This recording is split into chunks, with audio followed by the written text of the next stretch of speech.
कोई जख्मी नहीं हुआ है। क्यों डीआईयू का जवान जेपी चौक पर गया, इसकी जांच के दौरान पता चला कि उसी दिन सुबह एक हत्या की घटना घटित हुई है। इसकी जांच एवं कार्यवाही के लिए वह टीम वहां से गुजर रही थी। जी, उनको आदेश नहीं था, उनको हवाई फायरिंग भी नहीं करनी चाहिए थी और उन्हें इस तरह का शस्त्र वो पब्लिक में ले ही नहीं जाना चाहिए। वो फायरिंग के मामले में एसपी साहब फंसते हुए दिखाई दे रहे हैं, क्योंकि एक तरफ सब इंस्पेक्टर प्रशांत कुमार का आवेदन है तो दूसरी तरफ खुद एसपी साहब का बयान। सवाल ये है कि अभिषेक ड्यूटी पर किसके साथ था और गोली आखिर क्यों चली, किसके कहने पर चली।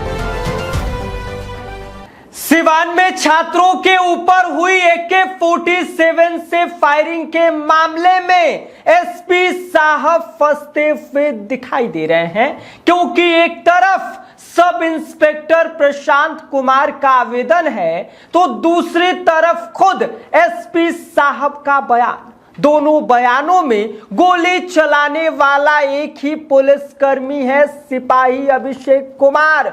जगह भी एक जेपी चौक। लेकिन सवाल यह है कि अभिषेक ड्यूटी पर किसके साथ था और गोली आखिर क्यों चली, किसके कहने पर चली। यहीं से पूरा मामला और पेचीदा हो गया है। 25 जुलाई को बिहार बंद के दौरान सिवान में हजारों छात्र सड़क पर उतर आए थे। सुबह से ही गांधी मैदान में भीड़ जुटी हुई थी। दोपहर तक प्रदर्शन तेज हो गया।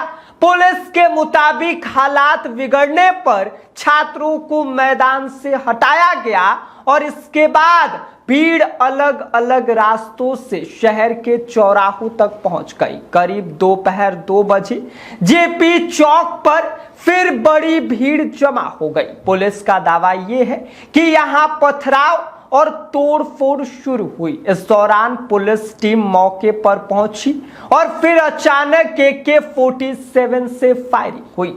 वीडियो सामने आया तो मामला और ज्यादा गर्मा गया। वीडियो में सिपाही अभिषेक कुमार पुलिस की वर्दी, हेलमेट और बॉडी प्रोटेक्टर पहने पुलिस कर्मियों के साथ आगे बढ़ते हुए दिखाई दे रहा है। उसके हाथ में बंदूक है, फायरिंग करते हुए नजर आ रहा है। अब सुनिए पहला बयान। सब इंस्पेक्टर प्रशांत कुमार ने नगर थाने में दिए आवेदन में लिखा है कि 25 जुलाई को उनकी ड्यूटी जेपी चौक पर थी। उनके साथ सिपाही अभिषेक कुमार भी तैनात था। भीड़ मौके पर उग्र हो गई।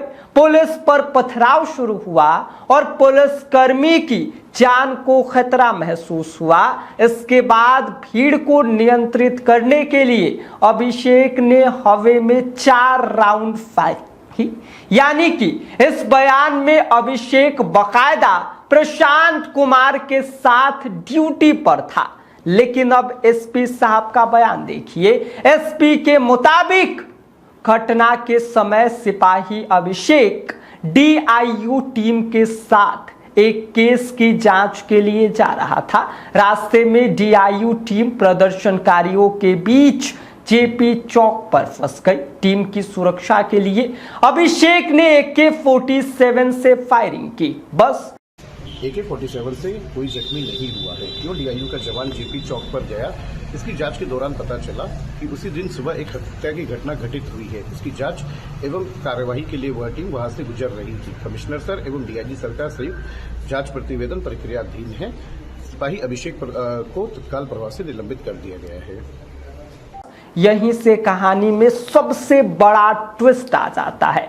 एक बयान ये कह रहा है कि अभिषेक प्रशांत कुमार जो सब इंस्पेक्टर है उनके साथ ड्यूटी पर था। दूसरा बयान ये कह रहा है कि अभिषेक डीआईयू टीम के साथ केस पर काम कर रहा था, जांच के लिए जा रहा था।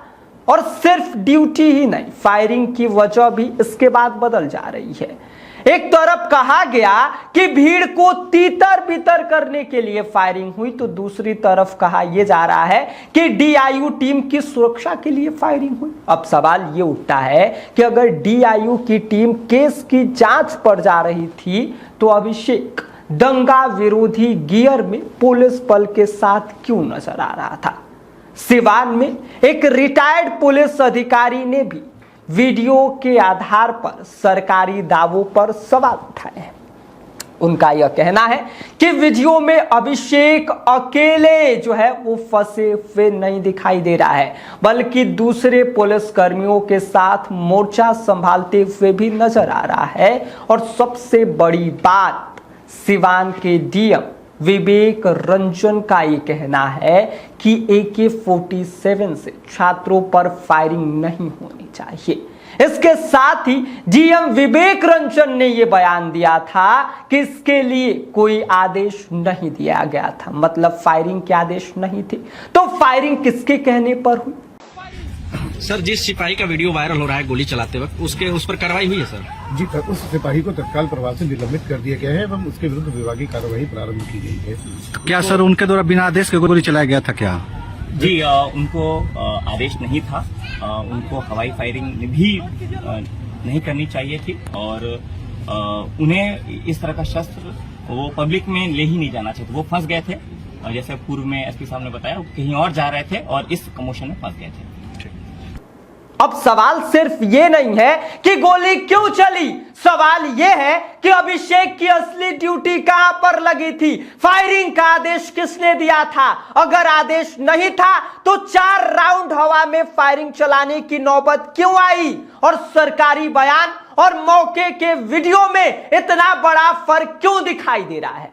यानी कि सिवान की इस AK-47 वाली कहानी में गोली भले ही 4 राउंड चली हो, 8 राउंड चली हो, लेकिन सवालों की बौछार उससे कहीं ज्यादा हो गई है। बयान बदलते हुए दिखाई दे रहे हैं, 2 अलग अलग बयान सामने आए हैं। डीएम साहब का यह कहना है कि आदेश नहीं था।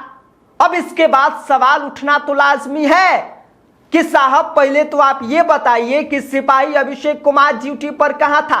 सब इंस्पेक्टर साहब कह रहे हैं कि वो हमारे साथ था, वो दूसरी तरफ एसपी साहब कह रहे हैं कि DIU टीम के साथ वो जांच पर जा रहा था। डीएम साहब ये कह रहे हैं कि AK-47 से फायरिंग नहीं होनी चाहिए थी और इसको लेकर कोई आदेश भी नहीं दिया गया, तो फायरिंग क्यों हुई।